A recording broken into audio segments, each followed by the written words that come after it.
Well, air pollution continues to be a big killer across Europe.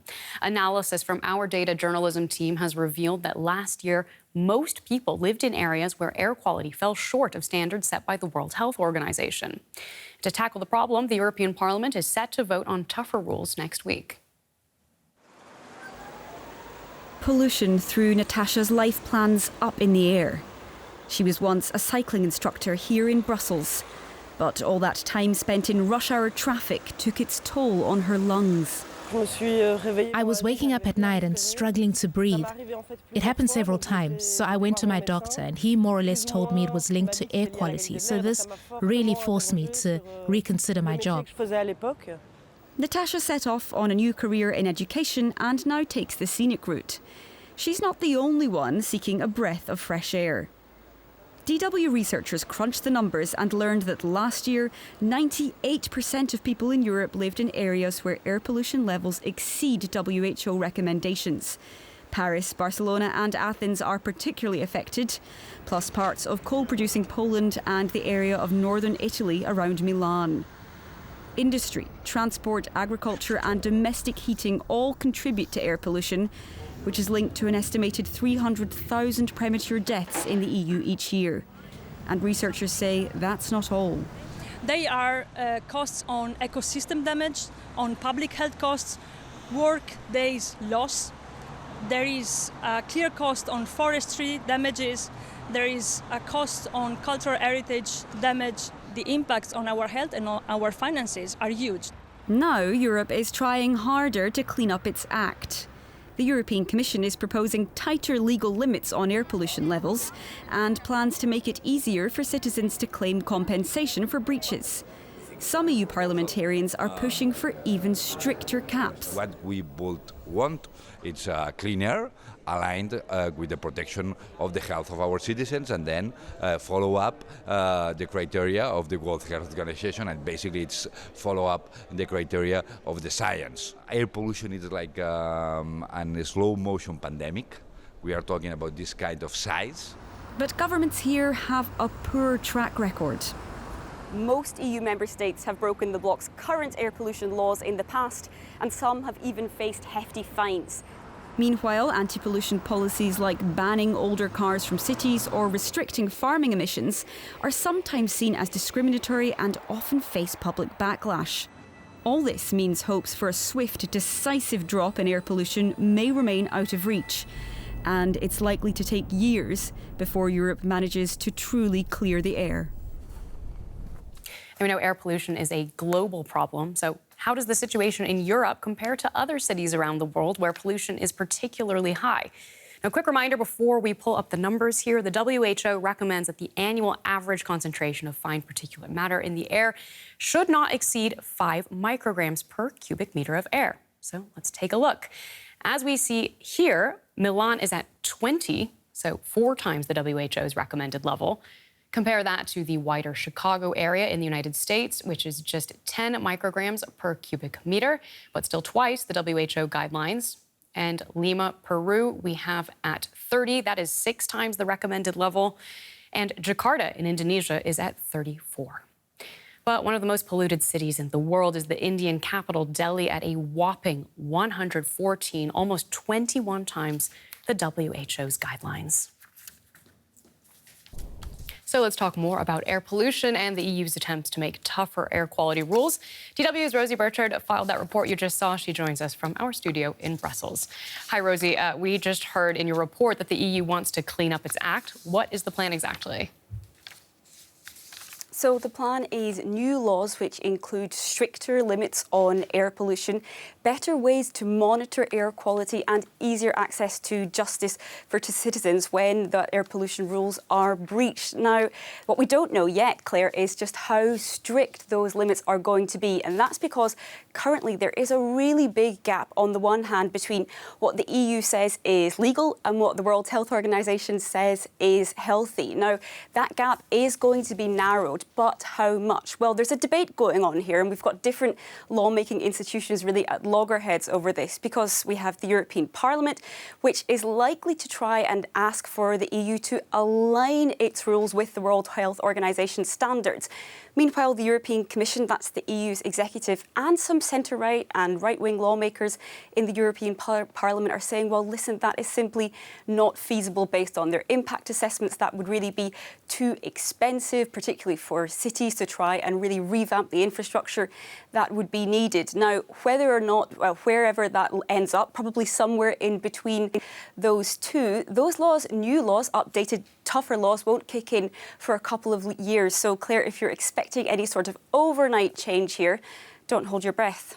Yeah, no magic wand there. So even with this jostling, once they do come to an agreement, is it clear that these tougher standards are going to stick? Well, as I mentioned, there has been a pretty poor track record on this from European governments. Even these laxer conditions which are in place just now have been quite prolifically breached. That's resulted in several high-profile court cases, including against Germany. Now, what's important to note is what the EU does is set the rules, the legal limits for air pollution, but it doesn't dictate how governments should actually achieve those. So, for example, that often falls down to cities' policies that can lower air pollution, for example, really trying to get people out of their cars or rethinking the infrastructure related to domestic heating. Well, those can sometimes be unpopular and policies which might lose politicians' votes. So there are really some political constraints here. But look, it's not all doom and gloom because our DW data journalism team has been really diving into a trove of data here, and they've seen that there can be success stories. For example, Poland, parts of Poland which are heavily reliant on coal, have been moving away from that reliance in recent years, somewhat financed and supported by the European Union, and their air pollution levels have dropped. They're not good, but they have dropped. So there could be a light at the end of the tunnel here. It's certainly not a lost cause, despite these quite distressing figures that the DW data journalism team uncovered, saying that 98% of people in Europe last year lived in regions where air pollution exceeded those WHO guideline limits. Yeah, really shocking. Thank you so much for your reporting and for that report. That is DW's correspondent, Rosie Burchett there. So let's get more perspective on this with Mark Nieuwenhuijsen, head of the Air Pollution and Urban Environment Program at ISGlobal, the Barcelona Institute for Global Health. Welcome. Thanks so much for taking the time to speak with us. I want to start by repeating a key point from DW's data crunching that really surprised me, that last year, 98% of people in Europe lived in areas where air pollution exceeds WHO recommendations. What kind of effect do you think that could have on people's health? Yeah, thank you so much. I mean, yeah, it's very concerning. We know that people die prematurely when they live in areas with higher air pollution levels. We know that it causes respiratory disease, cardiovascular disease. We know now also that it has an effect on diabetes, may cause diabetes. We also see, for example, dementia coming up as well, that we get more people suffering of dementia with higher air pollution levels. But in particular, it's also tragic for our children. We know, that they get asthma, but also that it affects their brain. I mean, that the cognitive development is actually much slower. So we see a whole range of different health effects that are easily preventable if we lower the levels that we currently experience. Yeah, so if these connections are so well understood, why hasn't there been more progress in addressing this issue? A good question. That I think the science is all there. I mean, we clearly see health effects, but to implementing policies to lower, you need to have many people on board, including the politicians, governments, etc. And that's where it's the bottleneck at the moment. I think not enough action is taking place, even though it doesn't cost that much as such compared to many other things to reduce the air pollution levels. Yeah, we mentioned the EU is going to be voting on new air quality rules. Still unclear exactly how strict they will be. And one of the arguments against tougher regulations has been that they will be too expensive. What is your take on that? I don't know. I think nothing is too expensive if you can, improve people's health so much. I mean, and if you can prevent so many premature deaths. Even the EU says that the benefits of cleaning up the air are many times bigger and in money-wise than actually the cost, and also the cost of achieving the WHO guidelines or doing it twice the guidelines, what they're proposing at the moment, the difference is not that big. It's a 1 billion per year or so, what is not big on a total cost of around 6-7 billion euros. So I think there is, money-wise, there is not such a strong argument against lowering the air pollution levels, because we can save many lives, we can save many hospital visits, doctor's visits, work absence, and also disease, what cost a lot of money as well. Yeah, so it sounds like the situation right now is not great. In terms of turning it around, even if European lawmakers vote to impose new restrictions on air pollutants, how quickly would we see a change? How soon would we see results from changed policies like this?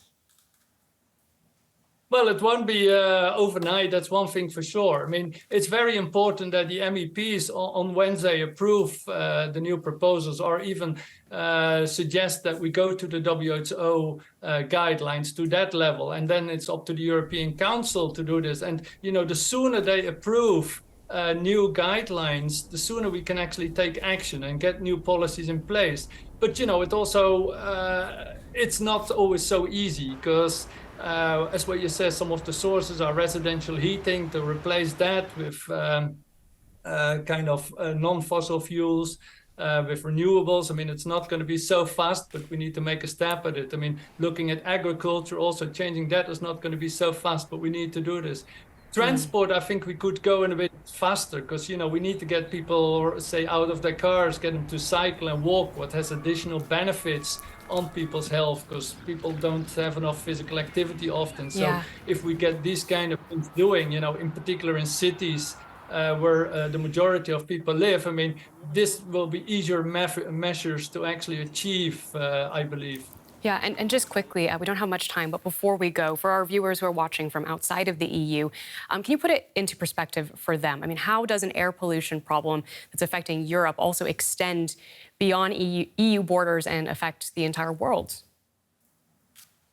Yeah, no, if you look at the rest of the world, in a way, in Europe, we're not doing that badly. I mean, but still, you know, we need to improve in Europe. But outside Europe, I mean, as what you mentioned in India, the levels are much higher, so there is much more activity needed.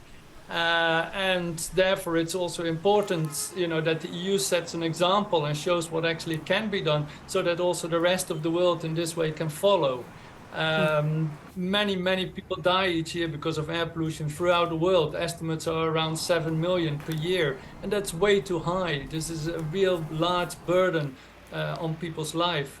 Yeah, thank you so much for joining us to speak about this important topic. That is Mark Nieuwenhuijsen of the Barcelona Institute for Global Health. We really appreciate your time. Thank you.